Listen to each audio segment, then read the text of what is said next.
Yeah. Yeah.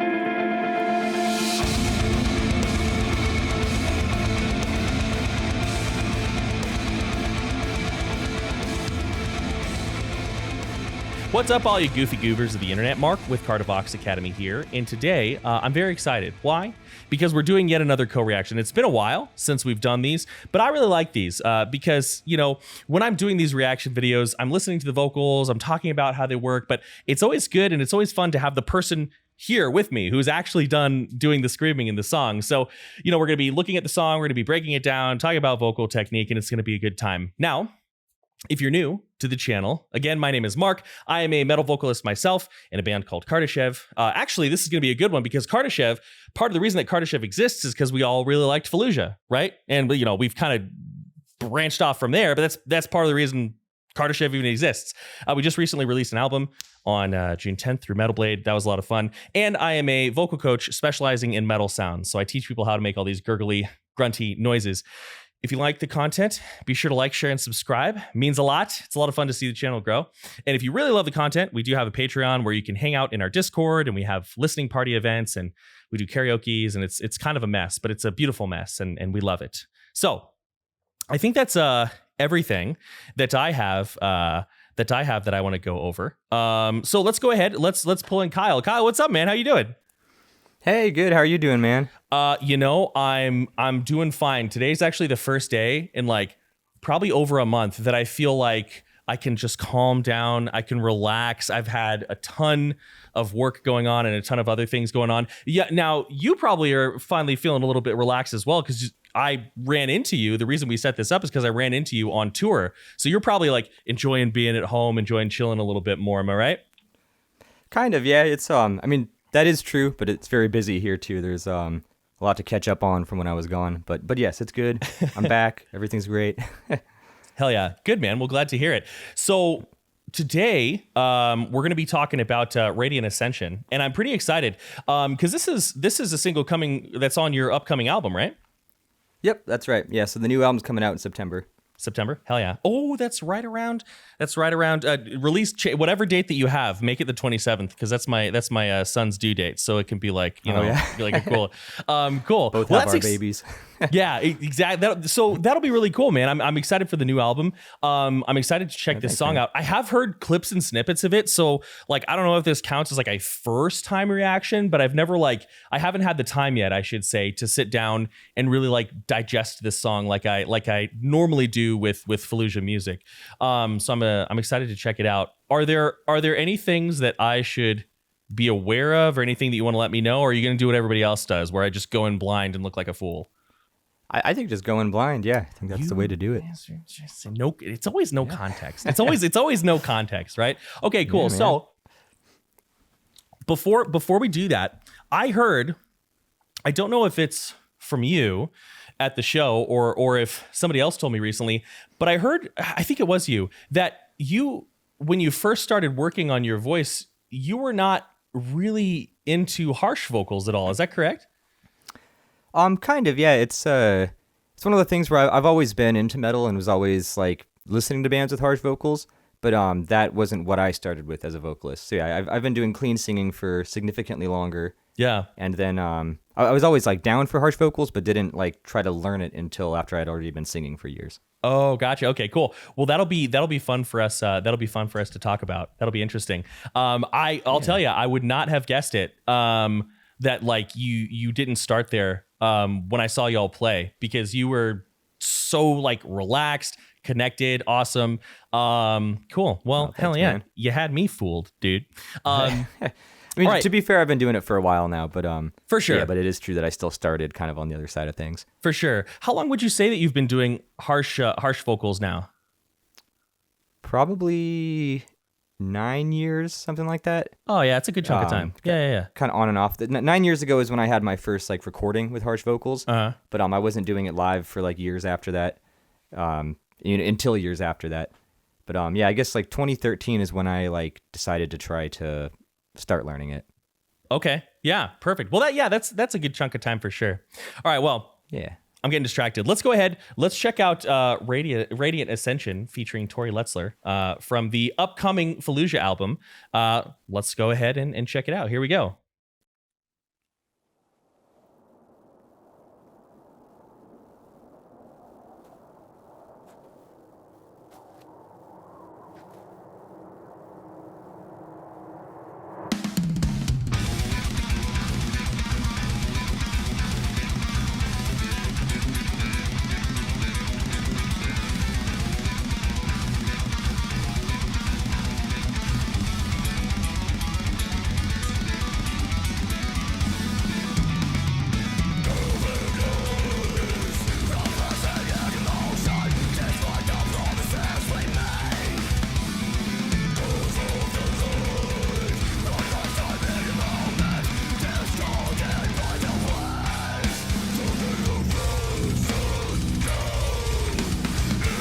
All right, I'm going to stop it there because there's already a whole heck of a lot going on.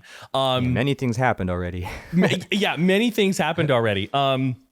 So I have like 12 questions, but I might just only ask a few just to start us off with.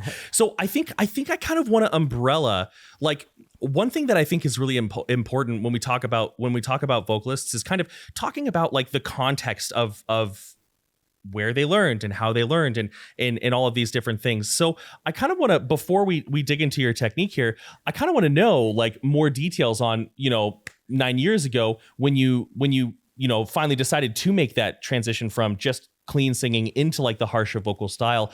What was the method that you learned? Are you self-taught? Did you train? Talk to me a little bit about that. Yeah, sure. So I would say it was definitely a process of experimentation. Like, I didn't take lessons per se, but I did have some friends that helped me out, with some tips and kind of like just from talking to friends that were in bands that were doing harsh vocals. Like, we never set up like formal lessons, but definitely got some like tips and sort of descriptions of how it's supposed to feel when I was starting out. Just that and like YouTube videos, I guess, but this was, again, back in 2013, so there weren't as many resources as there are today, as I'm sure you know. Your channel, you probably, I mean, I don't know how long your channel's been around, but I don't know if you guys have been around that long doing the tutorials. But yeah, back then there were fewer resources, I would say.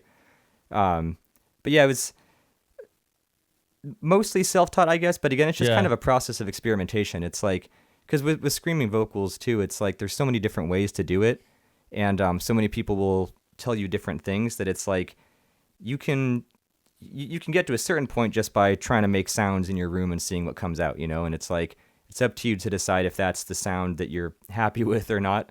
So that's the thing too, is like, there's a point where I was like, okay, this, I'm doing something that kind of sounds like screaming vocals. Like, it doesn't sound amazing, but it's like, it's workable for now kind of thing. Sure. But then, it's a very long process of like refining things after that. So it's hard to say where the exact point is of, like I have now figured this out and I'm now doing screaming vocals. But yeah, it's mostly self-taught experimentation. But again, got to give credit to some of my friends that helped me out, especially early on. Yeah, definitely. You said two things that I think are really, really important for any new vocalists out there who are watching this video. The first thing you said is, it's up to you to decide if that's a sound that you like. And that's one thing that I think is really cool about harsh vocals is, like, obviously, with clean singing, as we call it, like, I feel like there are a lot more rules. Like, you can be sharp, you can be flat, sure, maybe you're singing all the right notes, but is the voicing really appropriate for the song? Is your timbre like all bright and nasally, or is it too warm and dark for what's going on?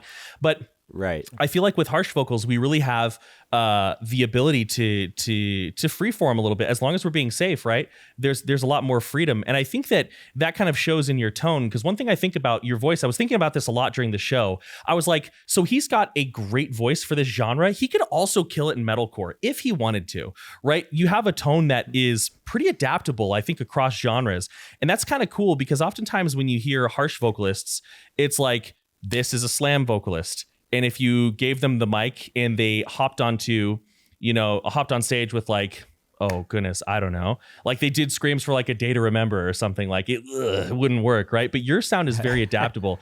Is that something you were looking for? Man. Kind of like a cross, of course. Were you looking for a sound that was like kind of appropriate across genres, or were you just like, man, I'm just screaming, I don't really have like a full sound I'm looking for? Was it like targeted, or were you just kind of seeing what happens?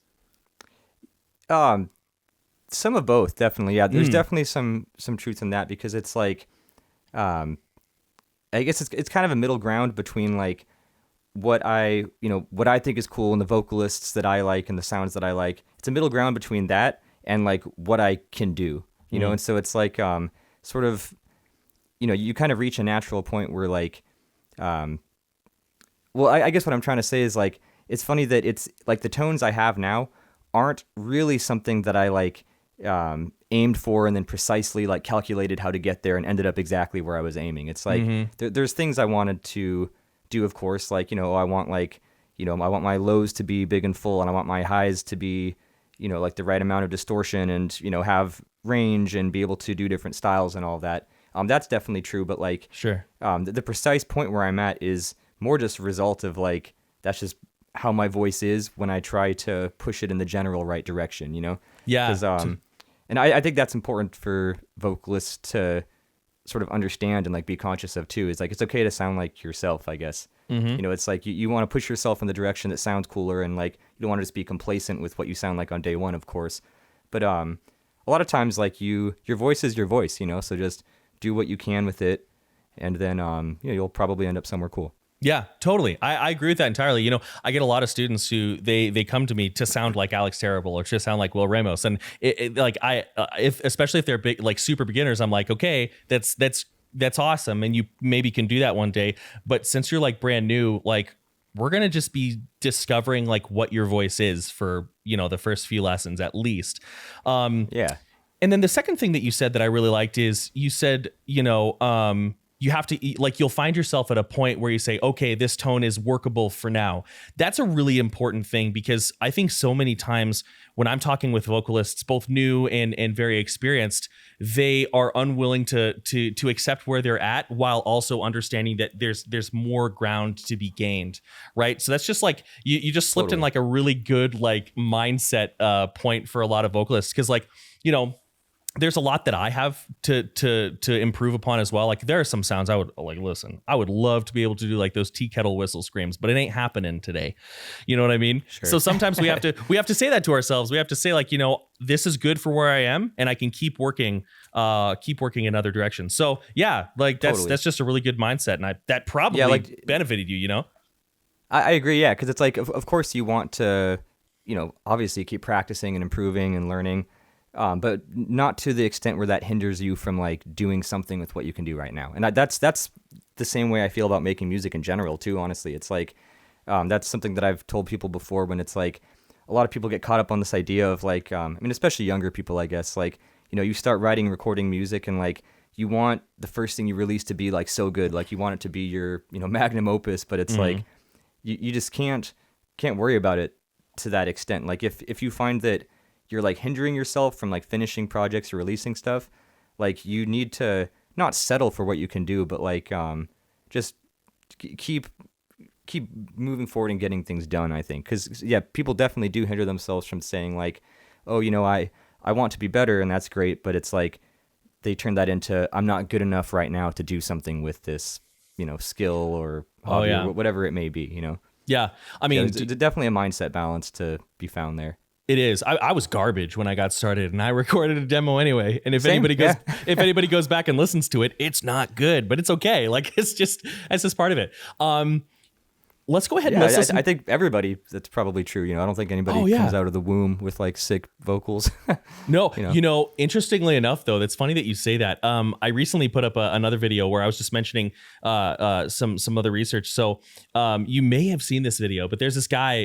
His name is he's a doctor of voice, essentially, Krzysztof Izdebski, and he has this video where he talks about a lot of. And he was making a case for metal vocals, because a lot of the sounds that you and I and other people make, babies can just kind of make naturally. And then we sort of unlearn that. It's obviously more detailed than this, gotcha. his actual study. So like we kind of are actually just, popped out of the womb, ready to go. And then, over time we forget how to do it. That's funny. That's pretty true, actually. Yeah, it's like the first noise you make out of the womb, right? Like, yeah, yo, like I've straight up, I've straight up heard babies like blast out like solid fry screams, and I'm just like, you piece of shit. Like you changed my mind. I take it back. why can't this be as easy for all of us? Let's go ahead. Let's listen to a little bit more, and then I want to get into like some more detailed like tech. I'm gonna leave that stutter in the video. Technique talk. How do you feel about that? Sounds good. Okay, cool. Here we go.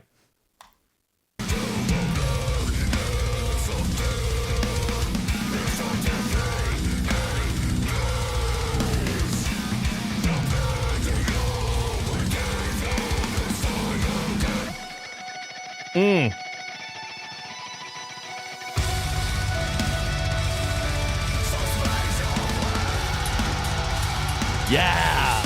Yeah.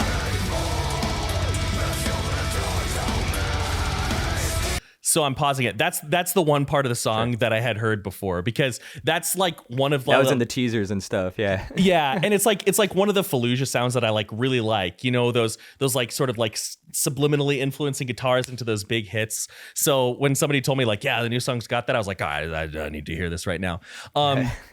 That's just like that's such a good sound. So one thing I saw here, like, you know, obviously when we're doing music videos, we're lip syncing, but it looks like you're trying to be as genuine to embouchure as you can be, which is it always, I prefer that, because like sometimes you see people like, you know, lip syncing and the scream is like, but they're making this voice or mouth, and you're just like, ugh. The song opens up, your embouchure becomes your mouth becomes much more tall, much more wide. Awesome. Love that. So one thing I can tell you right now about that. Yeah, that, please do. We were actually like performing the song in the video. Like obviously the take of the audio in this video is not what's in the actual song. Like we obviously recorded it ahead of time, of course. But but I was out there, you know, doing vocals full volume. So it's if it looks natural, it's because it is. But again, obviously not the same take. That would be crazy if this was a live video. Right. Obviously it's not. But if it looks natural, that's why, because I was just there probably pushing even harder than usual, because I'm not like hearing myself through my mic. I'm just yelling into a mic that's not plugged in, you know. But sure.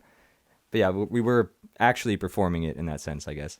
Cool. That's awesome. You know, oftentimes when I've done videos, I kind of go back and forth because sometimes I'm feeling a little lazy and I'm like, just screw it. But usually any cleans, I always perform, because people will be able to tell. Yeah. It's hard to fake it. It's like it is. I don't know why you'd bother trying to fake it unless you're like filming it with the baby sleeping in the next room or something. You know, it's like you could just sing it, not worry that much about your pitch or if your tone is perfect. Just get your timing right, and you know, yeah, look natural. Definitely.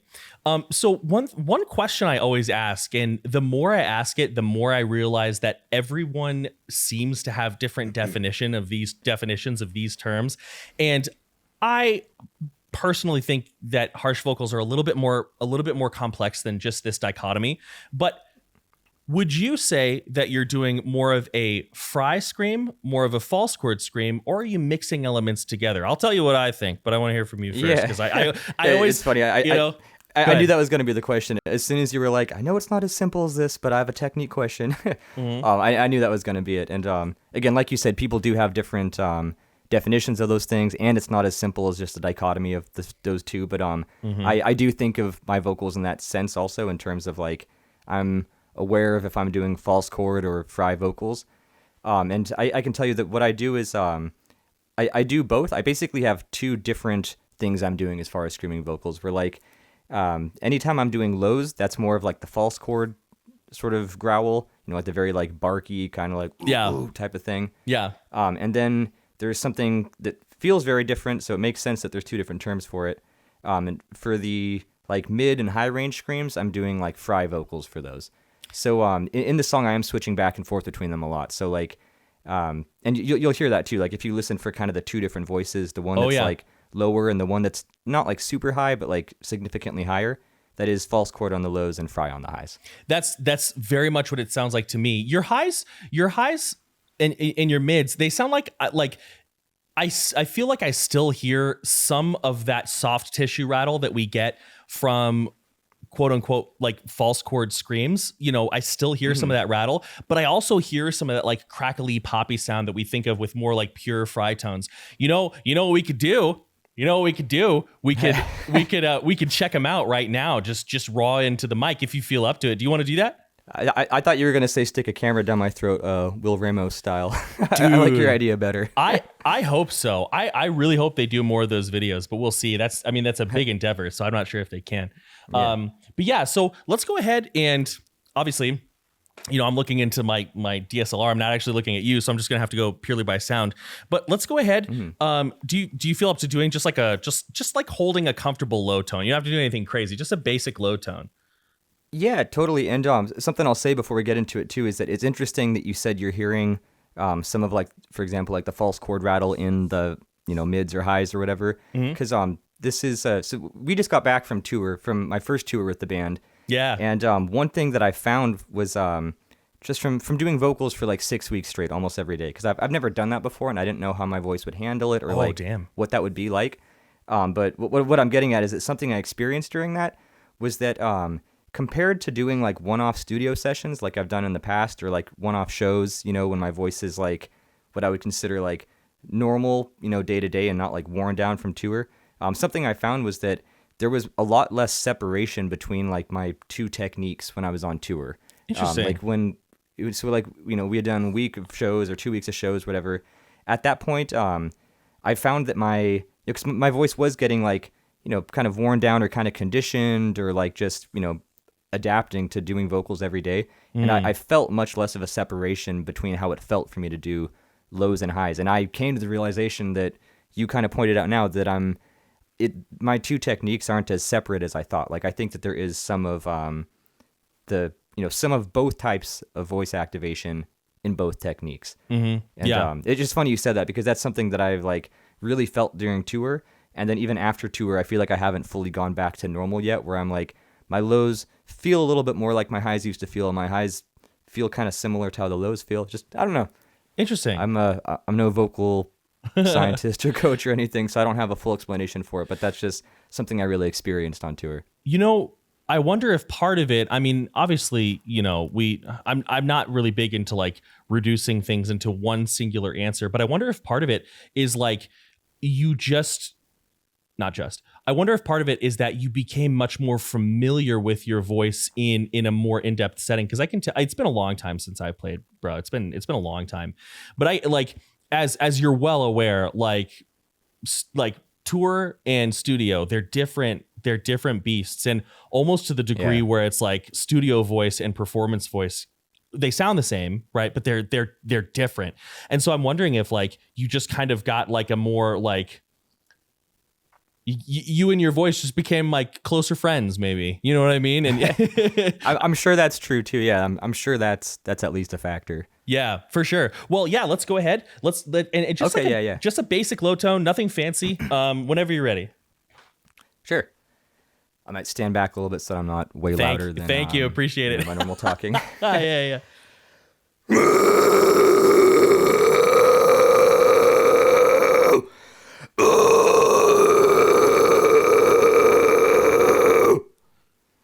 That's fascinating. And I'll even I'm feeling it right now still that for lack of a better term, where my voice is at now after having been back from tour for about a week is my lows feel more fry-y than I'm like used to. That's just kind of how it's coming out. You know something interesting about your low just now that I hear? And feel free to correct me if I'm wrong. You can be like, Mark, you're totally off base. And I'll be like, whoops, sorry. You know what I mean? But a lot of times when I hear false chord vocals, I hear very, very, very like a lot of open. With you, it sounds more like you're working on like, it's a very like French sounding, You have like this, and you can hear how that airway, it's not narrow. Like, I'm not saying you're constricting. It sounds fine to me, but it sounds like you're going through a slightly smaller space than is maybe typical.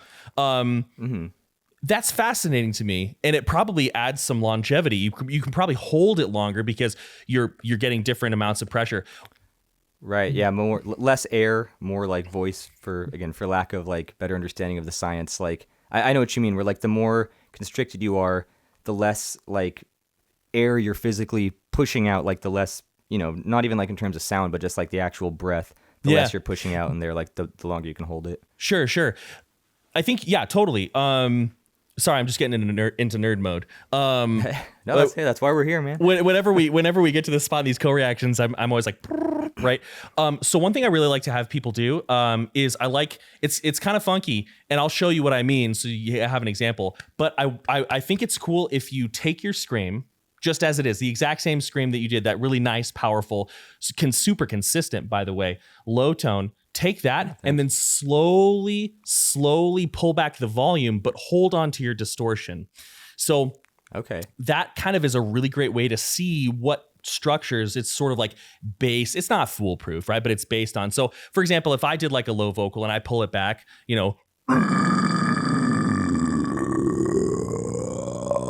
right there like that. Oh, hello, everybody. Ha ha ha ha. I'm kind of basing it on like a silly little orc noise. Right? So, right. Yeah, you're kind of breaking it down to see kind of what's behind the curtain. Yeah. If you want to do that, that'd be really cool to hear. Yeah, go ahead. I can try. I can see what comes out. Yeah, sir.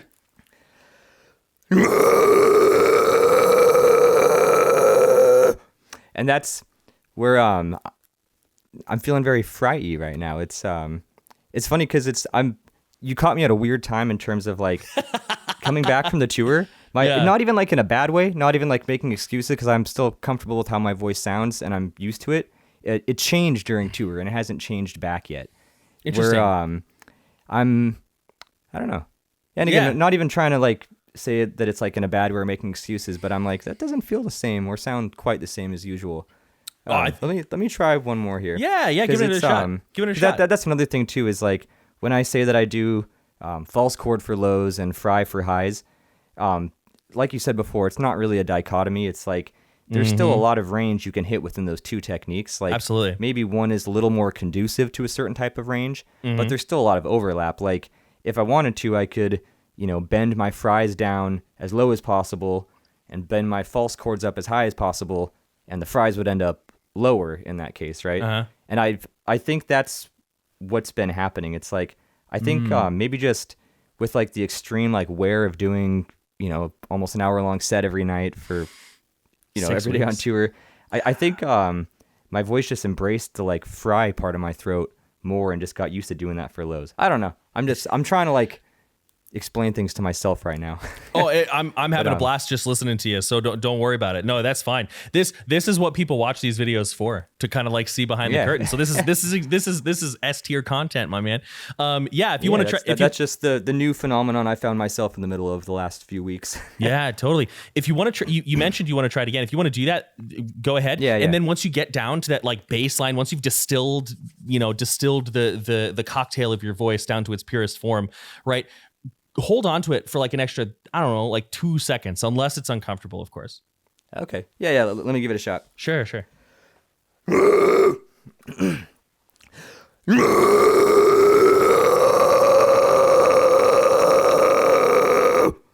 more time.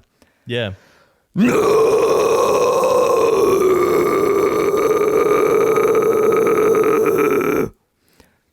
All right. I'm going to ask you a real weird question. Yeah. If you were to talk kind of like Kermit the Frog here, right? If you were to kind of talk like Kermit the Frog here and give it a little bit of this, because I'm sort of wondering, like, are we doing the same thing, just delivering it like really differently? It's possible, right? If you were to talk like if you were to take this sound that you're making and then turn it into a speaking voice, would it kind of turn like into sort of like a Kermit the Frog placement? Does that make sense? Do I sound crazy? No, I understand what you're saying.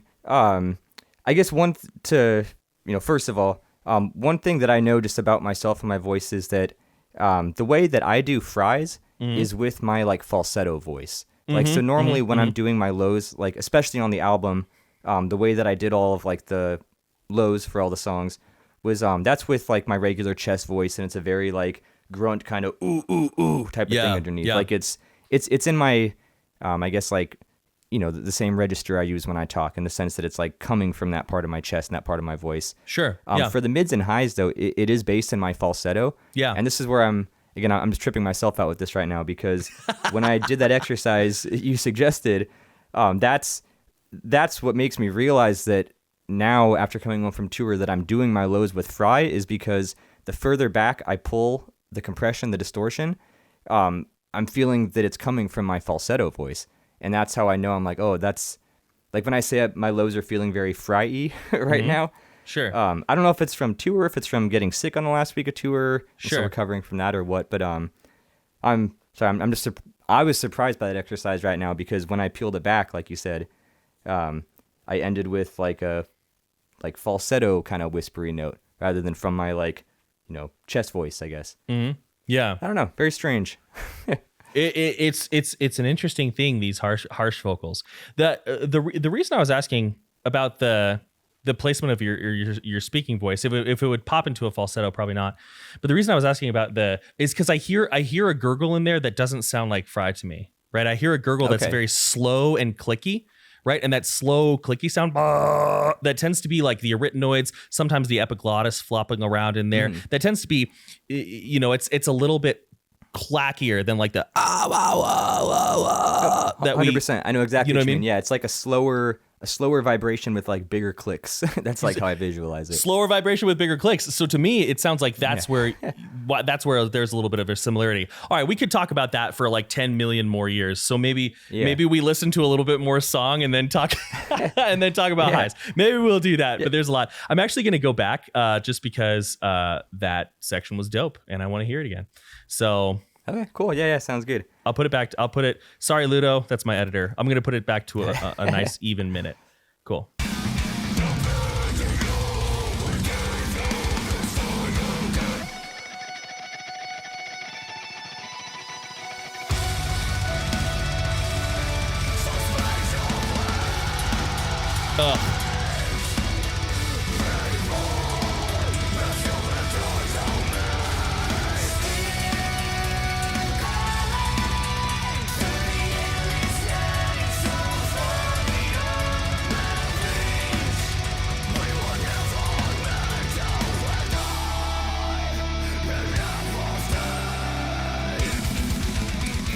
Oh, look at that jaw. Yeah. Down and back, bro. That's the way to do it. Sorry, that's all. That's the move, yeah. That's the move. Make that chin disappear, dude. Yeah, that's the move. There you go. I love it. Yeah. I love seeing that jaw. Okay, I'm going to keep going and then I'm going to have more questions for you. But I just had to point out, like, for anybody who's watching, if they're, down, that's more, I mean, obviously, you're manipulating it, but that's more like how our jaws tend to open. People kind of think they drop just down, but that down and back, that sort of hinge, ace. All right. Yeah, you got to make yourself all ugly. Just, suck the chin in. Just, dude, the uglier you are, make your neck look like a worm, the better you're going to sound. That's the move. I don't know about that, but, the jaw. This is the ideal posture. I'm excited to see what you're doing in the final video. You know what I mean? All right, let's keep going, and then I actually want to talk about your clean voice a little bit, but let's get a little bit more in here. Here we go. Yeah, sounds good.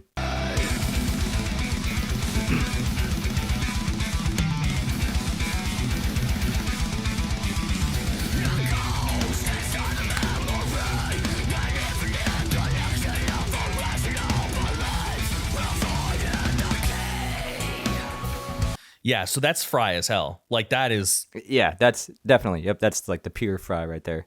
Now, let me ask you: when you were learning this harsh vocal game, did you find that one was harder than the other? Because I find for like 99% of people I talk to, they like for me, like false chord was the easiest thing in the world, and then mixing in fry. I don't really ever use fry like as isolated as you are here, but like mixing it into things. That was a task. I'll be real. That was very hard for me. What was it like for you? No, I 100% agree. That's totally accurate to my experience with it too. When I started out, like the first EP I did with like harsh vocals, it was all false chord just because that's the first thing I managed to figure out. And I think it's I want to put a little asterisk on it when I say this. I think it's easier in the sense that it's like it's more natural to learn how to do that technique in the first place. But in some ways, false chord I think is harder because I find it to be more taxing on my voice also. It's like interesting. It's simpler to figure out, but there's still a lot of refining you can do, like, beyond that like first basic point. Yeah. And then in the long run too, it's like even though fry took me longer to figure out, it's easier for me now in the sense that it wears down my voice less.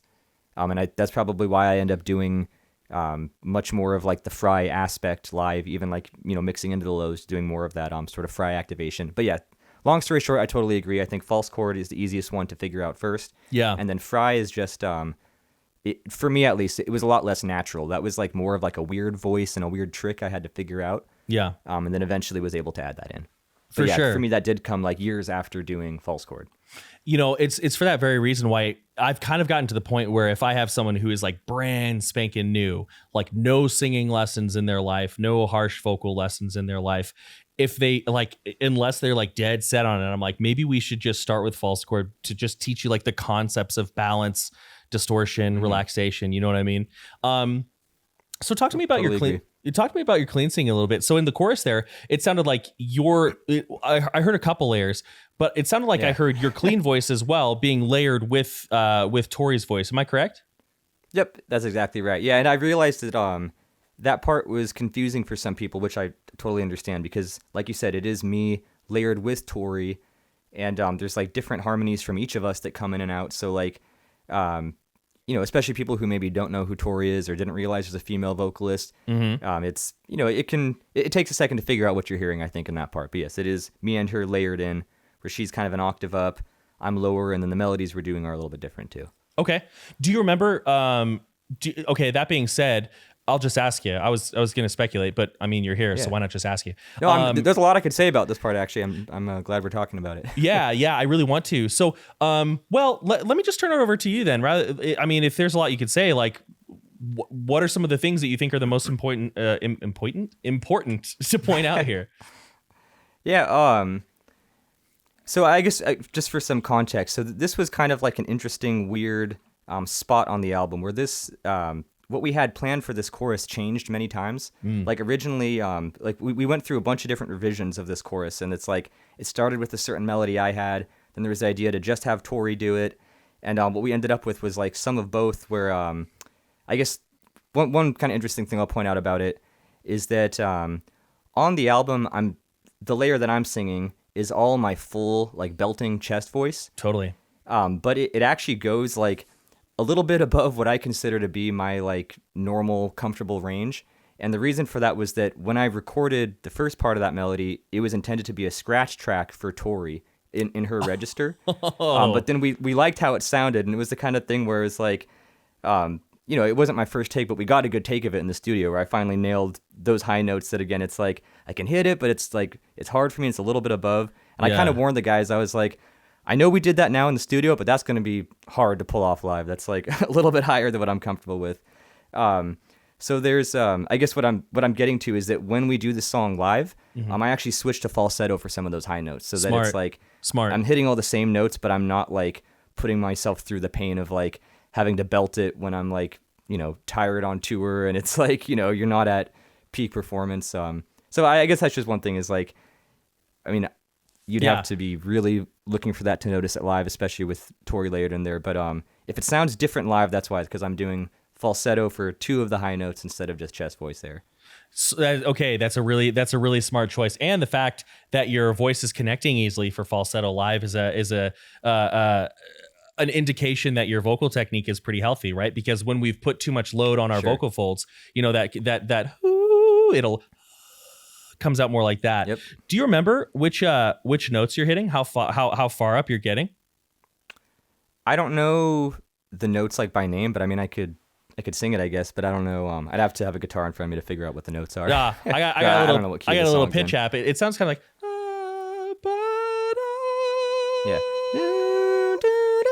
yeah, that's correct. Yeah. That's saying B4. Yeah, that's up there, dude. Yeah, so that one and the one a whole step below that. Those two notes are the ones that I switched to falsetto. So like live, I do that note I do with chest voice, but then the next two I do with falsetto. Smart move. That's yeah. I mean, live, and I didn't like. At no point during your set would I have ever guessed that you had on any song gone falsetto for high notes. So yeah, I think live it comes through really well. Now let's talk about like high notes a little bit with clean singing, because most of the people who watch this channel are more interested in harsh vocals, but clean vocals and harsh vocals have a lot more overlap than I think people people sometimes talk about. So Totally. with like, what are some things that you do? What are some ways that you approach, carrying your chest voice over that break in a way that doesn't sound straining, but gets you like kind of into like belt territory? And I was just about to ask you like 4 questions at once, but maybe I'll just stick to one for now. What are some things that you do to make sure you're not straining those high notes, right? That you're releasing them out and forward in a relaxed manner? Interesting. We're kind of getting into the territory of stuff where I'm probably not conscious of some of it. That's okay. Yeah. A lot of it just comes from singing for a long time, because again, I've been doing clean singing for longer. I don't know. I guess first of all, I agree that there's a lot of overlap. Like I think that learning how to sing first is a great way to get into vocals. Yeah. I mean, into like harsh vocals too. Like not even just like the breathing, but just learning how to, I don't know, just sustain and like hold your compression, and how to like control your larynx up and down, and like what it feels like to be like more nasally or more open, and all of that. Yeah. All of that completely, and just enunciation, everything carries over between both. Mm-hmm. So I totally agree with that. But I don't know. Again, I guess most of my time, because I've never taken singing lessons, and most of my experience like learning things and figuring things out is just from experimenting. Like you learn how to like what you were asking about, get like the right amount of distortion and compression on it. You learn how to hit the right point on that just from, overdoing it and then dialing it back, being like, okay, my voice was cracking on that. Like I was completely losing the pitch. So I have to like, dial it back a little bit. Or if, sort of pushing yourself where you're getting more of that grit and that distortion, but without going too far. Yeah. I think it's just experimentation is what it all comes down to for me. Just don't be afraid to like try different things with your voice, and be conscious of kind of what you were asking about. Like be conscious of all these different factors of like, just trying things out. Like, can I get more grit on this? Like, what does it feel like? What if I try doing more in my throat or more in my chest, or just making sounds, and then figuring out what works. Sure. I know it's kind of a non-answer, but no, it's great. It's a great answer. I guess that's what it comes down to for me. It's a great answer, because that's your experience. That's how you experience your voice, and that's a good answer. One thing that it sounds like, and again, you're always welcome to say like, actually, I'm not doing that, and I'll just cry in the corner by myself when the video's done. But one thing I'm hearing is that your tongue is very like up and forward, right? You've got a very bright and forward placement on these belting, on these belted tones. A lot of time, what I do, right, when I'm sort of when I am belting, is I feel the sides of my tongue touching my molars, and the front of my tongue is touching my bottom teeth. Hey. So I have like kind of that like bright tone, and I hear some of that. I don't know if you're doing exactly that same thing, but your tongue definitely doesn't sound back and down. Oh, right. It sounds hey. No, you're right. I think you're describing things in more specific terms than I'm usually thinking of them, but that checks out. Like when you say that, like my tongue could be doing that, I'm like, yeah, that sounds right. That feels like the general kind of feeling I have going on. Again, like I've honestly never thought about what my tongue is doing during clean vocals, but but yeah, it does check out. Like especially with I think it's actually something I am more conscious of with the harsh vocals, because it's like you kind of have to be really conscious of how you're shaping your tone and what you're doing with your jaw and your tongue and all that to get more open or closed. But you're right. When I'm singing, especially belting like that, it does feel like the more sort of closed off thing. Definitely not open. Like leaning towards nasally, but without being full like nasal kind of voice, but definitely mixing in that aspect and leaning more towards that for sure. Yeah. One thing I highly encourage you to do the next time you have some time to just like research like tongue shapes, like look at tongue vowel charts and research tongue shapes. One way that I really kind of found spaces in my voice that made certain things easier was making really small adjustments, like sliding the tip of my tongue to my teeth. So, you can hear the difference. That brightens the tone of my voice. And if my voice is brighter, maybe I'll have to work less for certain notes. So yeah, play around with your tongue, man. Do it. I encourage it. All right, let's listen. But yeah, again, that checks out. Like when you say that it sounds right to me in the sense that like, again, I've never thought about that aspect, but I'm like, yeah, that's what you're describing. You're like putting into words like a general feeling that I'm like sensing, within my throat and mouth and everything, but without like being fully conscious of what each specific part is doing. Hell yeah. Well, that makes me feel good. Someday, dude, I'm going to do one of these co-reactions and they're going to be like, that's not happening at all. And I'll be like, yeah. You know what I mean? I want to go back because it sounds like we're getting into like a big open, like a more ambient section, and y'all do that extremely well. And so I just want to give it its due. So I'm going to go back probably like, I don't know, maybe like 10 seconds. And then we'll keep going. Here we go. Sure. Sounds good.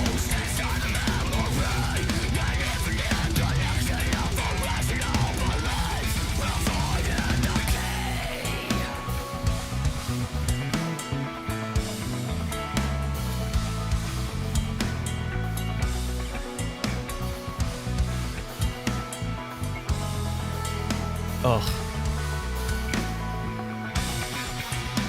Oh.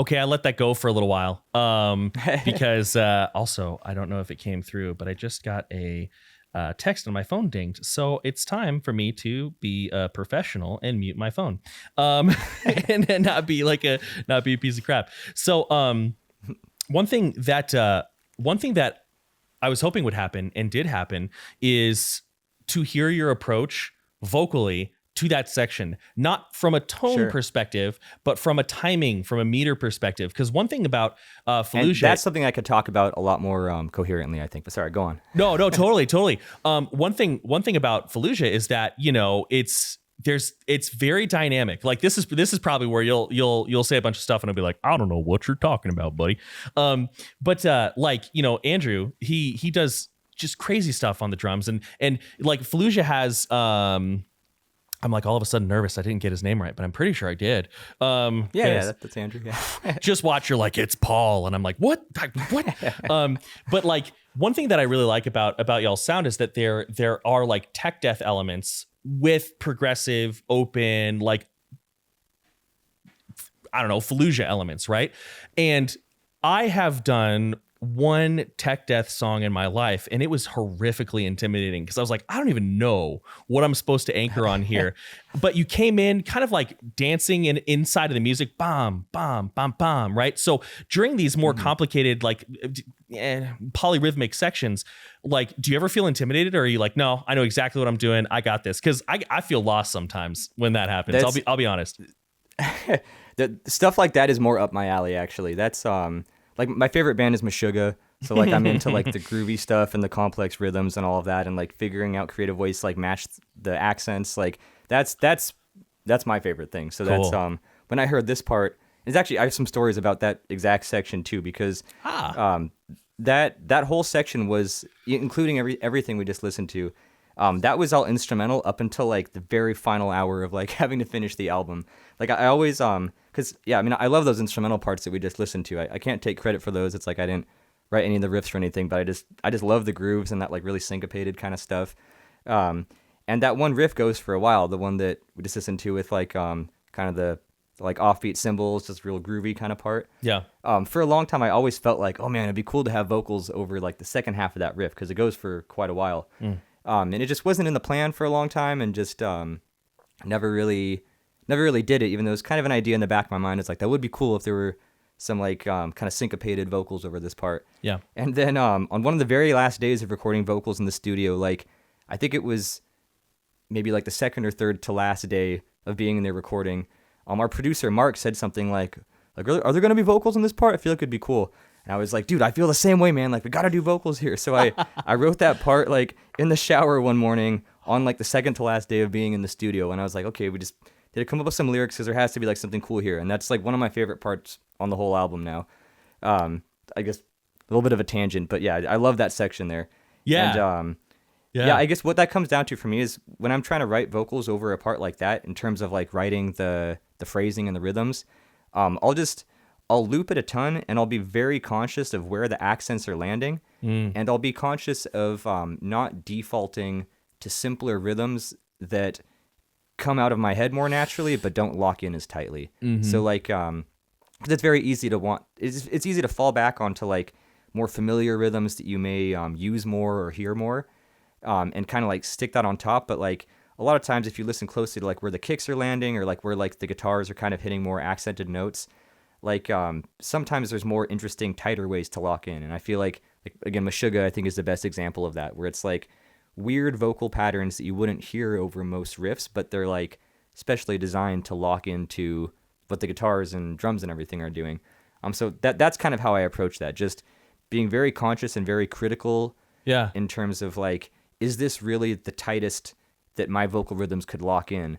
And then when you question that, you end up finding ways, you're like, oh, what if I offset this by like a 16th note or whatever, or do like there's some like real syncopated parts where it's like like offset, you know, like Totally like doing that kind of stuff. Yeah.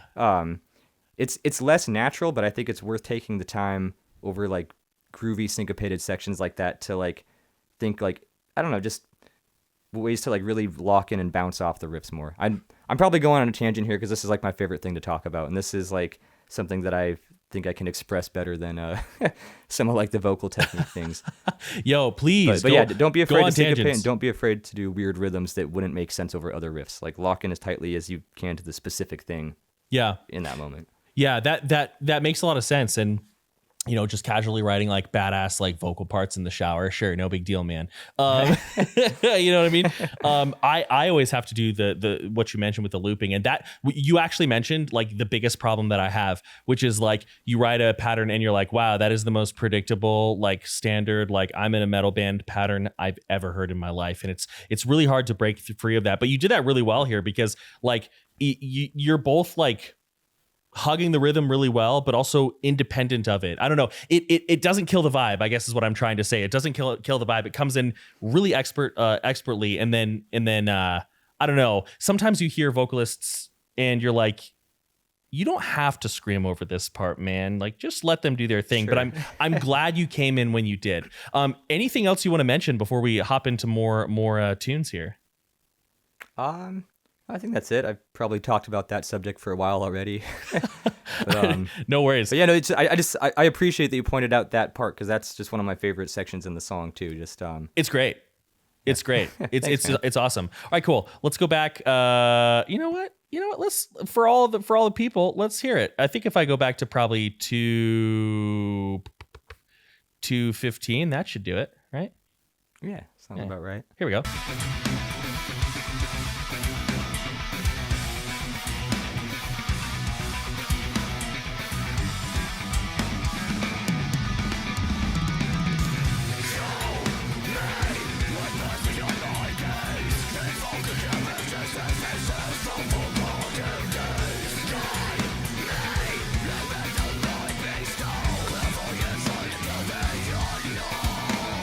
Yeah.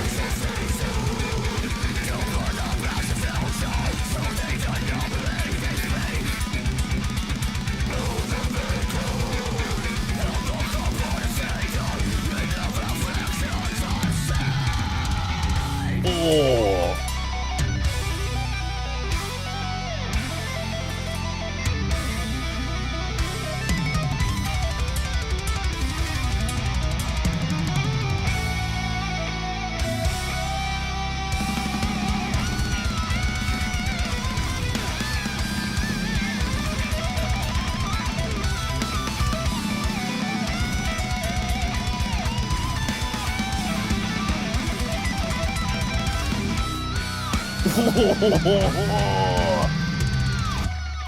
Dude, there was too much good stuff. Now, I don't know.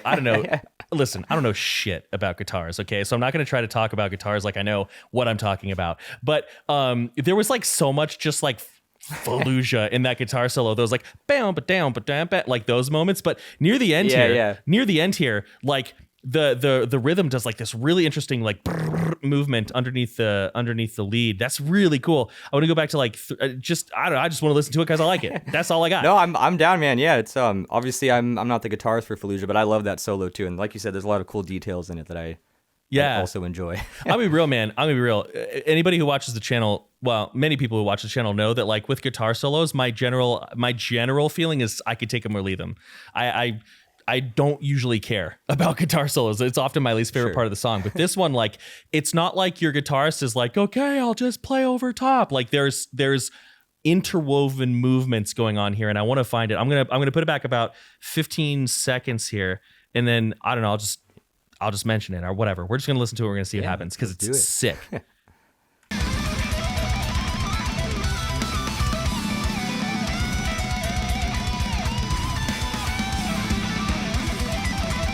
Yeah. That's dude, that's so cool. I dropped an F-bomb in the video. I gotta fix it. Yeah, that's awesome. I know you're not the guitarist, but like if the other people in Fallujah see this video, like, I have no expert level feedback to give you because I can barely hold a guitar, but it's great. Love it. So we're coming up to the end of the video, and I have forgotten to talk about your fries. But there is a specific spot where where one of your fry screams kind of stands a little bit more isolated, and it's super gurgly. And I want to kind of talk about it. At least I think it was a fry. Let's go. I'm going to see if I can find it. This song is mostly fries. Yeah, there's tons of it. There's a couple parts near the beginning that have like the more false chord kind of voices like isolated. But other than that, in this song, more of them are used kind of as like layers. Like there'll be like a fry vocal in the middle, and then like maybe two panned like false chord voices kind of supplementing it. But yeah, you're right. This one is mostly fries. Yeah, we're going to talk about the layering here in a second. I think it's right here, and if we have to cut out my searching, we will. Let me see if this is it.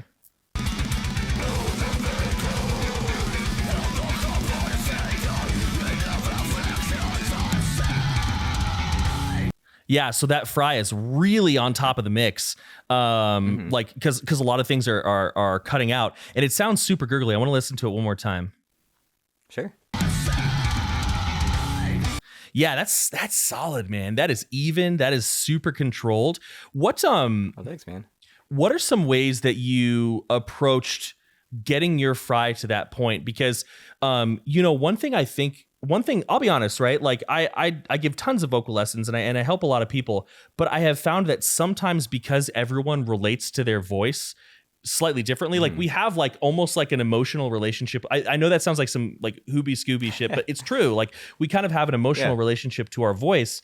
And so sometimes if I describe to people the way that I approach that sound, it doesn't translate very well. So I always like to ask my guests those types of questions, like what are some of the ways that you approached getting yourself to that point? Yeah, sure. I feel like this one I could actually talk about better than the false chord ones because, like we said earlier, this one took longer for me to figure out. Like I figured it out later in my extreme vocal journey, whatever you want to call it. So this one I did have to. There was more experimentation involved and more like just messing with different factors and different aspects of things. I guess going back, so first of all, like again, the way that I do fry vocals is not necessarily the way everybody does it because mine is based in my falsetto voice, and that wasn't like a conscious choice. That's just how I happen to figure it out. But I know for some people that's not true, like because I have friends that do fry vocals based in their chest voice, and I've met up and talked with these guys, and I'm like, how do you do that? What's the secret? Like, how do you do chest voice fry? And I just have never been able to figure it out. And it's like, it hasn't been like an issue for me. But again, just that's something about my voice is my fries are based in my falsetto. That's just how I managed to figure it out. Huh. And I guess what got me first kind of on the right track was I remember I saw a video of this dude that suggested making the grudge noise. I'm sure you've heard that tip before, probably like from the movie The Grudge, where the monster does this like type of thing. It's a very rough approximation of how things should feel, but it's doing that voice. That's like more or less ballpark the same part of your throat that I activate when I'm doing fries. Okay. And so that's what started for me. It was like doing that noise. And then I guess incorporating some of what I knew from singing in terms of like, pushing more voice and more air through that, and sort of compressing down in your, in your diaphragm and your chest and everything. I'm just sort of pushing through it, but it's like that part of my throat is where I'm like pinching, I guess. And then, so that's kind of what got me started making the right sounds. But then beyond that, there's, as I'm sure you know, and as your students know, there are so many different sort of parts of your voice that you can mess with, and like so many different sort of factors that are involved with getting the right sound out, and like getting the right amount of compression, and not making the sounds with the wrong parts of your voice, in the sense that like there's a lot of ways to get decent sounds that will mess you up very quickly. So obviously those aren't going to be like viable. Yeah. But I guess what I was getting at is that I'm using that part of my throat when you do the grudge noise. That's where it's coming from. But beyond that, what I've learned over the years is to really minimize how much I'm doing with my throat and to do more with my chest. And I know that's like not a very helpful tip, because it's like somebody can tell you that and you're like, okay, great, I'll just use my chest. Like, what does that mean? You know? Yeah. But again, my experience with learning scream vocals has been that, I've had people that give me tips and help me out, and it's not the kind of thing where you can just do what they say. Yeah. But it's more like in your own journey of experimenting, you'll know when you're on the right track when you stumble onto something that feels like that thing they described. So I guess like if you can make fry noises in a way that feels like you're doing, you're minimizing the strain on your throat, and you're sort of like tightening up more in your diaphragm and your chest, that's more how it feels when I do vocals. Like it feels like the power is coming from down here, and I'm not just like trying to squeeze super tight up here. It's like squeezing in the right place, but not too hard beyond that. And that's just one thing, but that's really been like sort of the key to a lot of the fry vocals for me, is just figuring out the right balance of those things, and sort of like the right place to push from to get that certain tone out. And then I guess the feedback you get is like the amount of distortion on your voice, how quickly you wear down from it. Yeah.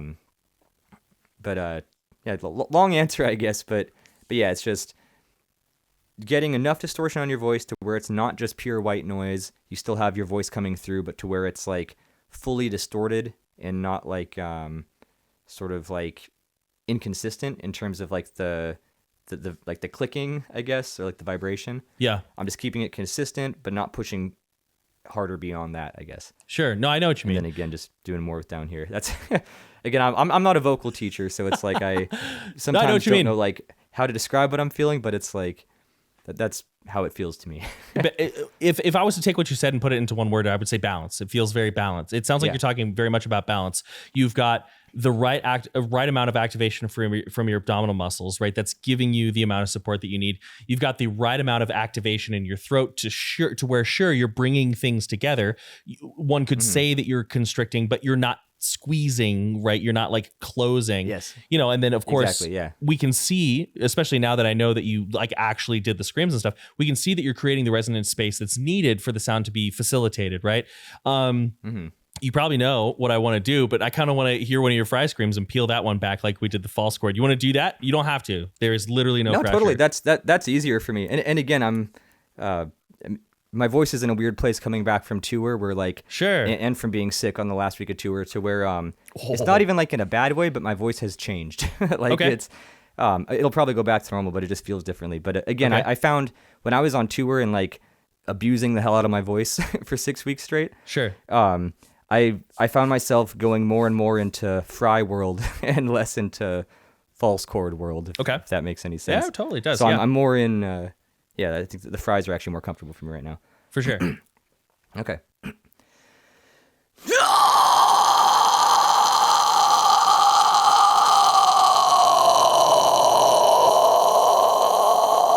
So I'm trying to peel back the distortion there at the end. Yeah. But yeah, it'll get kind of a falsetto sort of whisper if I do that. Let me see if I can dial it back a little bit further. Sure.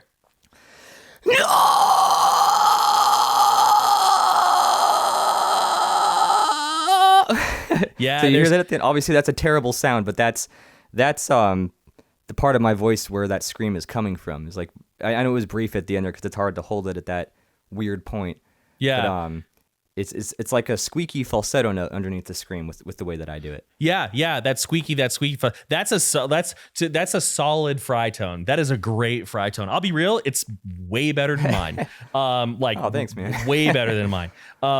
Yeah, good job. Yeah, it's super balanced, super even. And yeah, do you find that if you were to do your fry, like okay, so like let's say you did this song, I don't know, 5 times in a row, right? You'd probably be pretty bored of it. But afterwards, would you have trouble singing in kind of like a falsetto if you would be like, happy birthday to you, right? Just kind of a shitty, airy, like, I don't even know if we want to call it, like a really airy, like, Yeah, I know what you mean. Like, it feels like you're like losing your voice at a certain point. yeah, does it? Or no? Yes and no. It's the kind of thing where that's like certainly a risk, and that's certainly something that can happen. But I do think that with the fries, I've just over time learned how to not put too much force into it. Like, I don't know if you'll be able to tell this in the video, but my fry isn't that loud. Like, it's it's when I'm singing, especially belting, that's actually much louder than my fry tone. So like, just the way I've learned to do it and the way that I've developed it over the years, it doesn't wear on me that much to where I would lose my falsetto notes. It's like Good. It would, but I've tried to get it to the point where it doesn't do that. So nowadays it's not that big of an issue for me. Good. Awesome. You know, I've only ever met one vocalist whose fry scream was really loud. I've only ever met one. Really? most people it's like, you know, louder than their speaking voice, but yeah, not nearly as loud as like belting or something. Yeah, exactly. Cool. Awesome. All right, let's go ahead. Let's listen to more. And we'll see where this takes us. Thank you for your time, man. This is a longer one of our co-reactions, but I'm having a blast. This is fun, man. Yeah, I really appreciate your time. All right, let's kind of take it and just, I don't know, run with it. See where it takes us. Here we go. Yeah, let's keep going.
Damn, y'all had the spooky thing from Annihilation at the end there.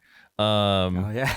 That was a really cool. That was a really cool graphic. I'll just do that. Yeah, that was really neat. That was really cool. Okay, so we were a lot closer to the end of the song than I thought. And I think that's good. Basically just that chorus again. Yeah, I think we've kind of covered everything.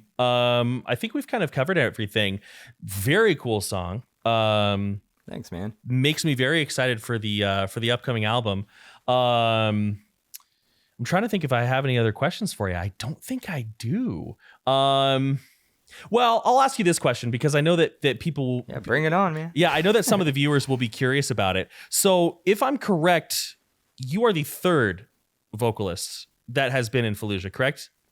Yeah. Third studio vocalist. They've had other guys that toured with them, but right. Third on the recordings, yes. Okay.